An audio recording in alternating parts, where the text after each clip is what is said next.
Admission घेणारे यांचा मोठा संबंध आहे,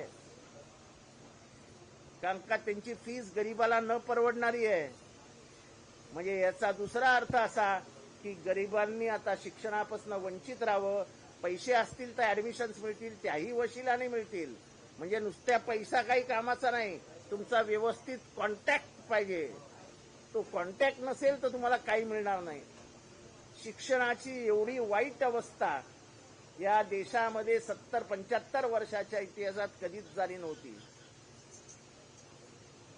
म्हणजे एमबीबीएस कुठल्याही परीक्षेमध्ये जर तुम्ही गुणवत्ता तपासणार नसाल आणि केवळ वशिल्यावरती पोरं घेणार असाल तर या देशाचं भविष्य अंधारात आहे. तसंही अंधारातच आहे, पण आता मात्र तरुण वयातल्या पोरांच्या आयुष्याशी खेळून तुम्ही लोकांच्या म्हणजे आई वडिलांच्या भावना दुखाल.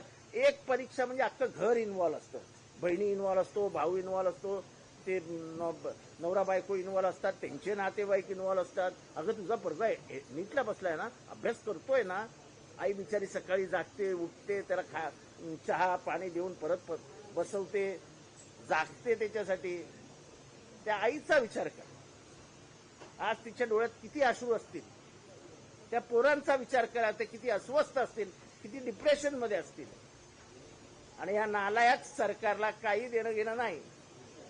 काल अजित पवारांनी एक प्रेस कॉन्फरन्स घेतली आणि त्याच्यात सांगितलं की नीटची पोरं जी पुण्यात आहेत, मुंबईत आहेत, त्यांची मी भेट घेणार आहे. भेट कसली घेता? तुमच्याच सरकार म्हणजे तुम्ही ज्या सरकारमध्ये सहभागी आहात, तुमच्याच मित्रपक्षाचे मंत्री आहेत केंद्रामध्ये, त्यांच्या अंडर हा घोटाळा झालाय. भेट कशाला घेता त्या पोरांचं? ते पोरांचं आयुष्य उद्ध्वस्त झालंय. राजीनामा मागा ना, नाही तर तुम्ही राजीनामा द्या की मला हे पटत नाही सगळं. हे असं पोरांच्या आयुष्याशी खेळू नका. हे नुसतं मी जाऊन भेटतो, मी त्यांना भेटतो, कसले भेटता? हिंमत असेल तर राजीनामा द्या ना, सरकारला वोट नाही वाला ना वरच्या.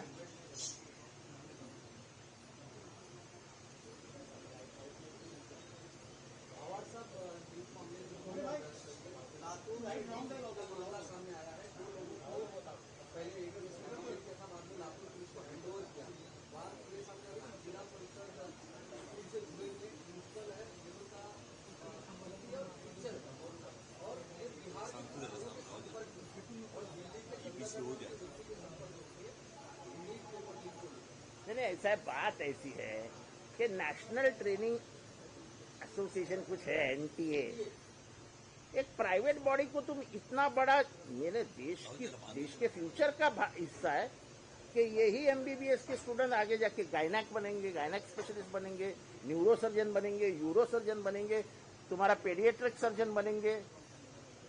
यानी पूरा शरीर अपना उनके हाथ में है. वो क्या काम करेंगे? 5-10 करोड़ रुपया देके अनपढ़ आदमी अगर डॉक्टर होगा तो तुम्हारे और मेरे पेट के बगैर छाती का ऑपरेशन कर देगा. यानी हमारी बीमारी पेट में है, वो अपना खोल देगा अपना दिल. मजाक मस्ती है क्या? तुम पूरे भारत के जनता के साथ खेल रहे हो. ये सिर्फ उन डॉक्टरों वशीलादार लोगों का सवाल नहीं है. ये आगे जाके क्या करेंगे ये डॉक्टर? पैरासिटामॉल अगर बोले पैरासिटामॉल दे तो क्या देंगे वो? एजिथ्रोमाइसिन क्या देंगे? यानी सारा कोल्ड कफ हुआ तो उनको दवाई नहीं मालूम पड़ेगी.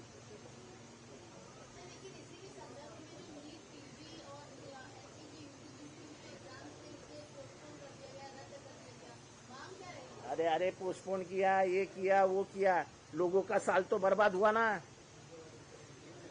कोई साल का महत्व है कि नहीं? उम्र बढ़ती है ना. मेहनत का क्या करोगे? मेहनत भी वापस लाओगे क्या? जो नींद खराब हुई वो भी वापस दोगी क्या? रेजिग्नेशन दो भाई. सरकार ने प्रायश्चित लेना चाहिए, सरकार ने बताना चाहिए असलियत क्या है. तुमने प्राइवेट एजेंसी को ये दिया कैसा? इतने महत्वपूर्ण एग्जामिनेशन की पूरी जिम्मेदारी तुम प्राइवेट एजेंसी को देते कैसे हो? ये तुम्हारी घर की बात है क्या? लाखों करोड़ों लोग जुड़े हैं एक एग्जाम से, क्योंकि सबके माँ बाप की इच्छा होती है कि मेरा बच्चा डॉक्टर बने, मेरा बच्चा इंजीनियर बने। उन माँ बाप की आशाओं का क्या करेंगे? उन्होंने जो सपना देखा था उसका क्या करोगे? और हम 3 महीने के बाद हमारी सरकार आती है तो हम नीट लेने नहीं देंगे। हम महाराष्ट्र के लेवल पे एग्जामिनेशंस लेंगे और जो महाराष्ट्र की पूर्व परंपरा थी, हम हमारी एमबीबीएस की सीट्स हम लोग खुद भरेंगे। केंद्र पे हमारा कोई विश्वास नहीं रहा है। ये सिर्फ पैसे पे काम करने वाली सरकार है। ये लोगों का आयुष्य उद्ध्वस्त कर, जिंदगी खत्म कर देती है। हम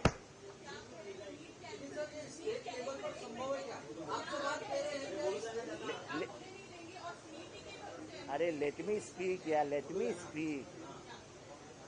हम बोल रहे हैं कि हमें नीट पे पहले से ही शक था। जैसे दक्षिण राज्यों में कहा गया है कि हमें नीट नहीं चाहिए, वैसे महाराष्ट्र की भी मांग रहेगी कि हमें नीट नहीं चाहिए। स्टेट ऑर्गेनाइज्ड एग्जामिनेशन हम करवा लेंगे। हमारी सरकार आएगी तो ये बराबर परीक्षा पार की जाएगी। ये देखो, ये फेडरलिज्म का ये अधिकार है। ये तो नीट वगैरह ये जो सब कर रहे हैं ना, ये फेडरलिज्म पे तोड़ा मार रहे हैं। स्टेट के कुछ अधिकार है। आपकी मनमानी ने ही बर्बाद कर दिया लोगों को। आपकी मनमानी जो थी उससे ही बर्बाद हो गए लोग, बर्बाद हो गए घर, बर्बाद हो गए स्टूडेंट्स और बर्बाद हो गए उनके माँ बाप। इसकी जिम्मेदारी कौन लेंगे?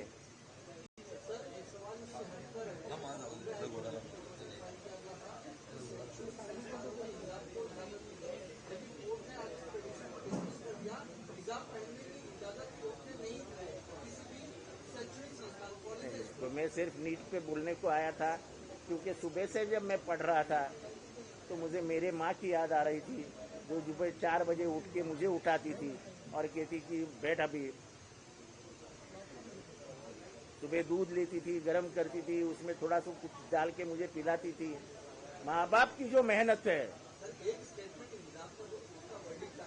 मैंने पढ़ा नहीं ना, मैं सिर्फ नीट से परेशान हूँ। मी से फक्त नीटवरती परेशान आहे। सकाळपासून मला काही सुचत नाहीये, मी एवढा अस्वस्थ आहे।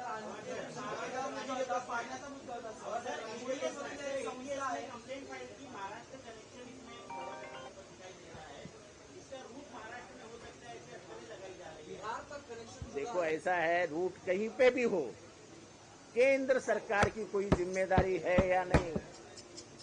केंद्र सरकार ने अभी तक इस पे खुलासा क्यों नहीं किया?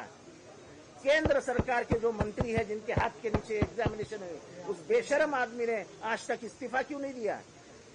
तुम क्या लोगों की जिंदगी से खेलते हो? मजाक समझते हो?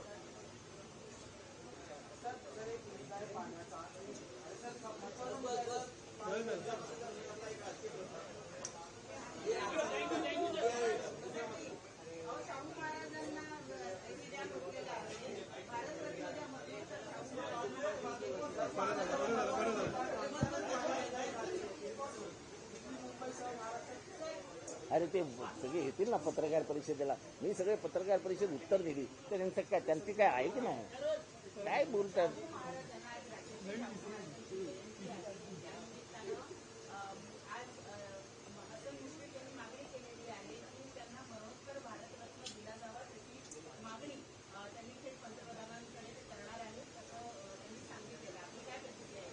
चांगली मागणी आहे।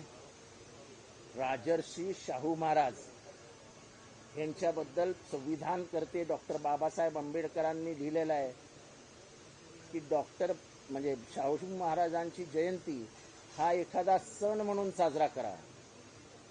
संविधानकर्ते डॉक्टर बाबासाहेब आंबेडकरांना घडवण्यामागे डॉक्टर बाबासाहेब आंबेडकरांचं आयुष्य घडवण्यामागे शाहू महाराजांचं मोठं योगदान आहे। पहिल्यांदा रिझर्वेशन, जगभरातलं पहिलं रिझर्वेशन, जगात सगळीकडे अफर्मेटिव्ह ऍक्शन म्हणून एक रिझर्वेशनची परंपरा आहे, पण जगामध्ये पहिलं रिझर्वेशन शाहू महाराजांनी सुरू केलं. सर्व समाजासाठी हॉस्टेल्स बांधले. स्पृश्य अस्पृश्य, मनुवाद, कर्मकांड याला सगळ्याला विरोध भारतामध्ये पहिल्यांदा कोणी केला असेल तर तो शाहू महाराजांनी केला. अशा या थोर दूरदृष्टीच्या लोक म्हणजे तो नेता होता, ते राजे होते, ते जनतेचे राजे होते, ते जनतेतनं आलेले राजे होते. त्यांना भारतरत्न हे मिळालंच पाहिजे. त्याचबरोबर ज्योतिबा फुले आणि सावित्रीबाई फुले यांनाही भारतरत्न दिलं पाहिजे, ही आमची पूर्वप्रश्न मागणी आहे. कारण का भारताची ओळख म्हणजे उत्तर प्रदेशातही तुम्हाला आंबेडकर नगर आहे, फुले नगर आहे, जिथे जिथे बहुजनांचा उत्कर्षाचा प्रश्न येतो तिथे फुले, शाहू, आंबेडकर येतात. त्यापैकी फुले आणि शाहू यांना संयुक्तरित्या तुम्ही भारतरत्न द्यावं असं वारंवार पत्र मी केंद्र सरकार